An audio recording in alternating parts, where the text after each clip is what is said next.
Well, good evening, ladies and gentlemen, and welcome to another video of me back in Pat, the Luton tail lift, driving around.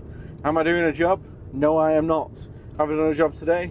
No, but the van has been loaded and has been somewhere. It's been a very, very productive day. I am tired. You can't tell because of the light, but I currently look like a beetroot because I've caught the sun a bit today from just 1 hour of standing outside and chit-chatting. But I'll tell you all about that in a moment. I'm just gonna drive. So my day so far has been working. Worked from home today instead of from the unit because I had stuff at home to do. The stuff at home I had to do was I had to finish off something I started a week or so ago, and that was laying the flooring in the kitchen. So I've put new laminate flooring down in the kitchen, which is fantastic because it definitely needed it, and I've actually had the time to do things like that now that I'm working less on the road, more from home or the unit. So I did that on and off the phone, on and off laying flooring, on and off my laptop, got my work done, got the flooring down, and then I had to jump in the van and shoot over to the unit in Warrington. It's about 25 minutes from my house. Got over there, Mr. Anvil, Dave, was already there, delivering a few boxes he picked up for me. And then shortly after, Scott arrived from SDS. And we ended up just having a chat. And we were there chatting for a good, probably just over an hour. But if you know the weather in the UK at the minute, it's been 34 degrees today. And we were stood outside in the direct sunlight. And I got home and my face is like a tomato. This arm, my driver's arm, is red. But Scott is loaded for tomorrow. Dave was just doing a small job for me today. Got a couple of jobs on tomorrow, a couple of jobs on throughout the week, some weekend work coming up. And you may be thinking, is Pat going straight back to work? Well, not yet. I want to run her in first, make sure she's alright. There's a couple more issues that have popped up, obviously, which I want to get sorted before I put a driver in it. I don't want a driver having any issues with this van. I just want it to run smoothly. Taylor, if you have not got around to sorting that yet, that's a job for next week. This week I've been busy. I've done 267 miles so far in the van, just running it in nice and smoothly. Early gear changes, not over revving it, keeping my speed down, just letting the engine bed back in. And I'm going to get the oil changed around between 500 and 600 miles. And then after that, it's all done. In the next week or two, she can go back to work. We got an interesting phone call today off a subscriber of the YouTube channel. His boss was busy and asked him if he could find someone to cover a job for their company. And he thought of me because he'd seen the channel and he thought I'd do a good job. It's not something we could fit on my Luton, otherwise I could have tried doing it myself, apart from the tail lift issues. And it's not something that would fit on a Sprinter. It either needed to be a flatbed or a 7.5 ton. It weighed 1.5 tons, so it was pushing it a little bit for a flatbed. I put it out in the group, couldn't get it covered, put it on the CX. I've got it covered by a reputable company. Hopefully everything goes very smoothly. Well, I quoted it, first of all, and they were happy with the quote, and it is going ahead tomorrow morning. It's actually moving a railway axle and wheels from York down to Bury.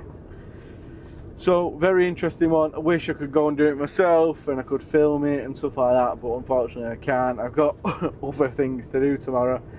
This week is like, I'm busy at work anyway, but also it is Freddie's birthday this week, so we're getting ready for that. And I'm actually on my way now to see two of my good friends, one of my best mates and his wife, who've started their own company recently. I mentioned it in a short, Grazy People.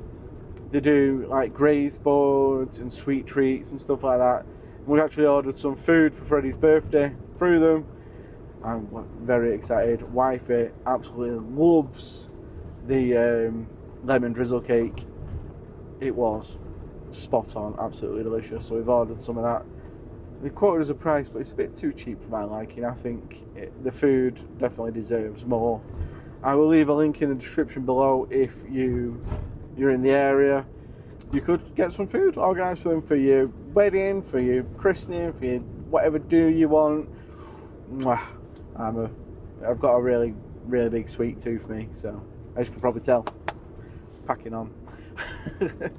But yeah, very, very much looking forward to it. So I'm going to go see them now, and then I need to nip to the unit to pick up my secondary screen from my laptop. Wifey wants to borrow it for some of her work, and I completely forgot to bring it home whilst I was too busy before chatting with Dave and Scott for a while. So that is the day so far. Tomorrow we've got a couple of jobs on, etc, etc. And there is actually a point to this video. I want to talk to you about something, but I'll do that in a minute because I'm almost at my friend's house. A little longer than a few minutes later. Do you ever just start losing track of time? But he stood there chatting for half an hour. I'm in a rush now. I didn't realise how late it was either. It's bloody 10:30 at night. Oh God. I'm just talking to Stefan. The old company, I brought him in for a while whilst he was furloughed during COVID and stuff, and we were just talking about one of the old companies. We used to move composite decking, and a lot of it, 15 vans a day of it. And we were just talking about, like, they're still doing really well, and they've got their own vans and stuff, the composite decking people. But when we were at the old place, we used to go above and beyond. I used to be in there, like, bloody on a fork truck, offloading wagons and all sorts of loading vans, and we used to do all that unpaid just to get the drivers moving and stuff like that, and it was too much, and they took advantage of it. Which leads me on to now, like, with my customers, I insist on going above and beyond and doing as much as I can to help, always be as helpful and do as much as I can, but I don't go overboard. Yes, I will be helpful and I'll do things that don't make me money, like to go above and beyond, but I don't let anyone take the piss. And that's what used to happen back in the day. They used to proper take the mick out the old company. Some of the runs they came up with were just absolutely daft, and they just weren't making the right sort of money and rates for them sort of runs. It did cross my mind a while back about potentially speaking to the company, because they're still running, they're doing really well, and potentially doing some runs for them. But honestly, the people there, all they care about is their profits. They don't care about how the goods are moved or anything like that, as long as they're moved and as moved as cheaply as possible. And for a while, they actually did have a CX account. They formed their own courier companies on the side of the business and ran a CX account, and it very quickly got bad feedback because they just didn't want to pay good rates, then they didn't want to pay at all, and then God knows what was happening, but eventually they were actually kicked off the courier exchange. So that just shows what they're like. But it's all about, like, having the right balance. You want a good customer who's going to look after you and pay the right money and not, like, expect the world. And then you need to be a good courier company who wants to give the world, who wants to make sure that their customers are happy and absolutely want to use you and want to give as much work to you as possible, because they know with you it's done right, and they know with you you'll take that extra steps to make sure things go smoothly and things run smoothly. Or if they're having internal troubles and they need more help with other things like storing stuff and distributing kit and having kit sent to you instead of to where it used to be and stuff like that. Part of going above and beyond and being just top notch for your customers, and that's what I try and do. Luckily enough, I feel like some people see that, and that's why the YouTube channel and Facebook and Instagram have actually got me work over the years, because people know that I push to do the best I can. And that's why, like, I love the WhatsApp group that we've built. It's free to drivers. It doesn't cost the drivers a penny. Do you know why it doesn't cost the drivers a penny? Because every driver in there, I know, will do a fantastic job, and I want to pay them the best rates possible. I don't want to take any money from them. I don't want to charge them for anything. I don't want to do anything like that. I want them to do their job the way they do it. Spot on. Many of the drivers that I use in the WhatsApp group, all the drivers I use from the WhatsApp group, they want to do the best job possible. When I'm booking a job on the CX, which is a last resort, it's difficult to find people that want to go above and beyond. They are the people that just want to chuck it on a van, deliver, and get paid as quick as possible. They don't care about the goods, they don't care about the customer, they don't care about representing your company and doing a great job. They just care about getting a bit of money in their pocket. Today, as an example, I'm not saying that they're the only ones by far, but Dave and Scott at the unit having a chat, both in tidy, respectable vans, both always go above and beyond to do the deliveries, make sure everything's spot on, get the paperwork right, get the photos right. And that's what it's like with the WhatsApp group. All the lads do it. I could not think of anything worse than charging them to be in a group to do their job the best they can do. There's other companies out there that'll charge you to be on their app, charge you to be in their group, charge you to give you work. To me, it just doesn't make sense. I'm not going to say, oh, give me 1,200 quid, I'll give you a course on how to become a courier and then make sure you get some work. Fuck that. No, not a chance. I'm not going to say, oh yeah, you get direct contact with me and I can help you, because I'm too damn busy. The lads in the WhatsApp group, they help each other. The chat WhatsApp group help each other. The jobs WhatsApp group are all top-notch drivers that know what they're doing. And I know I've mentioned it a million times, and I know there's people messaging me all the time because they want to join the group, and I am really sorry. I get around to things when I find time to get around to things. If I have a day where I have an hour, I start looking through messages, I start doing research on the companies, on the drivers, etc., making sure they're good enough to be in the group. Just because it takes a while for me to get through to you doesn't mean that you're not going to get in the WhatsApp group. It just means I've got a lot on at the minute. So the amount of work that I do, I don't mean subbing jobs out and how much work actually comes in. I mean how much admin and paperwork and everything that I'm doing at the minute. I am struggling to find time to do anything else. That's why when this van is ready to rock and roll again, I'm not going to be driving it. Someone else is going to be driving it. When we decide to expand and we get another van, I might run it in a little bit, make sure everything's perfect with it, but then someone else is going to be driving it. That's the plan. Maybe when it's quiet, I might jump in a van a few days a week, but at the minute, while we're doing well and we're pushing and the storage is going well and I need to be at the unit and I need to be on my laptop and I need to be available on the phone where they can hear me in a good setting rather than driving and trying to shout over the speaker, I'd much rather take the advice of people like Clive at Roadrunners, who's given me brilliant advice in the past, and the advice of many other people that have said it in the videos. Step away from the driving, focus on the business. Because in the last 5 months, whilst I've not been driving and I've been doing the admin and doing the work, we've been busier than ever. And if anything, we're probably making the same, if not more, profit for the company not driving the van. That doesn't mean we're going to be a company without vans. That just means I need to not be driving and I need to be focused on sorting the jobs out, getting the right people to do the right stuff. Yes, tomorrow I've got an extra long wheelbase sprinter doing a short wheelbase job because I'd rather pay for that than give it to somebody that I don't trust to do it.